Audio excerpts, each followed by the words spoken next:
Assalamualaikum warahmatullahi wabarakatuh. Perkenalkan, nama saya Haidar Ahmad, NIM 24010196 kelas 3F, mata kuliah Fikih Muamalah.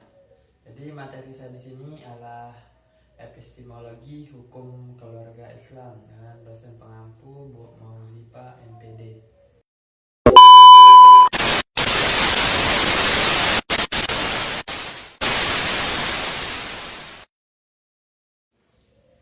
Epistemologi hukum keluarga Islam di Indonesia.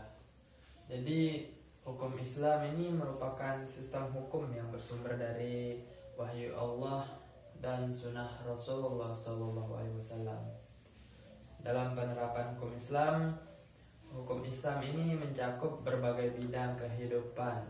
Salah satunya ini yakni hukum keluarga. Jadi hukum keluarga Islam ini menempati posisi yang sangat penting karena menjadi dasar terbentuknya masyarakat yang beradab, harmonis, dan berkeadilan. Melalui hukum keluarga Islam mengatur hubungan antara suami dan istri, orang tua dan anak, serta hubungan kekerabatan lainnya dalam bingkai syariat yang bertujuan untuk mewujudkan kemaslahatan. Jadi pengertian epistemologi hukum keluarga Islam secara epistemologi berasal dari bahasa Yunani episteme yang berarti pengetahuan dan logos berarti teori atau ilmu.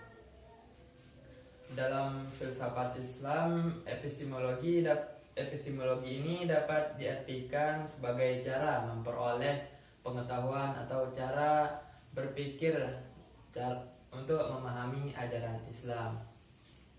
Epistemologi ini tidak hanya menjelaskan apa sih isi hukum keluarga Islam, tetapi juga bagaimana hukum itu dapat ditemukan, ditafsirkan, dan dikembangkan dari sumber-sumber ajaran Islam agar tetap relevan dengan perkembangan zaman. Jadi hukum keluarga Islam meliputi berbagai aspek seperti perkawinan, perceraian, warisan, perwalian, serta wasiat dan hak-hak anak yang semuanya itu berakar pada prinsip-prinsip syariat. Kemudian sumber epistemologi hukum keluarga Islam. Yang pertama ada wahyu atau nakliyah. Jadi wahyu ini adalah sumber utama pengetahuan hukum Islam, termasuk hukum keluarga. Al-Quran dan hadis menjadi landasan normatif yang tidak dapat diganggu-gugat keberadaannya. Misalnya dalam Qiyas, Quran Surat Ar-Rum ayat 31, ayat 21 dijelaskan bahwa tujuan perkawinan itu adalah untuk mewujudkan keluarga yang sakinah, mawaddah, dan rahmah. Kemudian ada akal atau akliyah. Selain wahyu, ada juga akal yang digunakan untuk menjadi sumber pengetahuan dalam Islam. Akal ini digunakan untuk memahami, bukan hanya sekedar berpikir, tetapi untuk memahami wahyu agar dapat diterapkan dengan perkembangan zaman. Yang ketiga, realitas sosial atau wakiyah. Hukum Islam atau hukum ini tidak lahir di ruang hampa, ia tumbuh di tengah kehidupan sosial masyarakat. Oleh karena itu, realitas sosial ini juga menjadi sebuah bagian dari sumber epistemologi hukum keluarga Islam. Kemudian ada metode dalam epistemologi hukum keluarga Islam. Yang pertama ada metode bayani atau tekstual normatif dengan kata lain. Metode ini berorientasi pada pemahaman langsung terhadap teks Al-Quran dan hadis. Penafsiran Penafsiran metode ini dilakukan berdasarkan makna, konteks ayat, dan tujuan syariat. Yang kemudian ada metode burhani atau dengan kata lain sosial analisis. Metode ini menggunakan akal sehat ketika tidak ditemukan penjelasan langsung dalam teks. Selanjutnya ada metode irfani atau spiritual dan moral. Metode ini menekankan aspek etika dan nilai-nilai moral dalam penerapan hukum keluarga. Seperti keadilan, kasih sayang, dan tanggung jawab. Kemudian ada metode kontekstual hukum. Metode ini menekankan pentingnya menyesuaikan hukum Islam dengan realitas sosial masyarakat di Indonesia.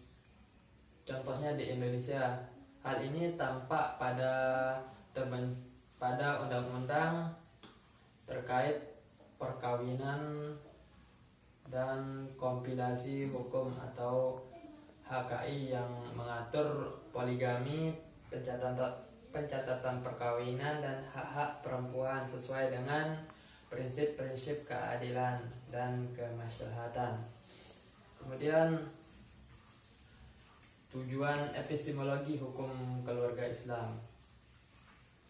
Jadi tujuan utama dari epistemologi hukum keluarga Islam ini ialah untuk menjelaskan bagaimana memperoleh hukum keluarga Islam itu dengan benar, serta menjaga relevansi hukum terhadap perubahan zaman, serta memastikan hukum Islam ini tetap berpihak kepada nilai-nilai keadilan dan kemaslahatan.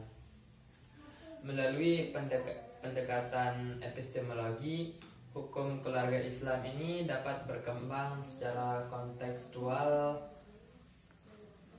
sehingga tetap berpijak pada Al-Quran dan Sunnah.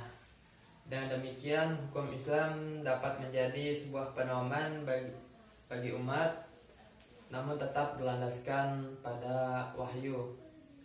Jadi dapat disimpulkan bahwa epistemologi hukum keluarga Islam ini merupakan kajian atau cara atau sumber pengetahuan untuk atau mengembangkan hukum keluarga Islam berdasarkan hukum ajaran Islam. Hukum epistemologinya mencakup wahyu, Al-Quran, dan hadis sebagai dasar normatif, akal ini sebagai penalaran rasional, dan realitas sosial sebagai konteks penerapan hukum. Ketiganya ini saling melengkapi dalam membentuk sistem hukum yang dinamis dan serta adaptif. Dalam konteks Indonesia ini, epistemologi hukum keluarga Islam berkembang melalui integrasi antara nilai-nilai syariah dan hukum nasional yang dapat menghasilkan produk hukum seperti undang-undang perkawinan dan kompilasi hukum Islam. Hal ini dapat ditunjukkan bahwa hukum Islam tidak hanya bersifat statis, melainkan mampu menyesuaikan diri dengan perkembangan zaman dan perkembangan masyarakat untuk mewujudkan keadilan, kemaslahatan, dan kesetaraan dalam kehidupan berkeluarga dalam tuntunan ajaran Islam. Mungkin hanya ini yang bisa saya jelaskan. Kurang dan lebihnya mohon dimaafkan. Wabillahi taufiq wal hidayah. Assalamualaikum warahmatullahi wabarakatuh.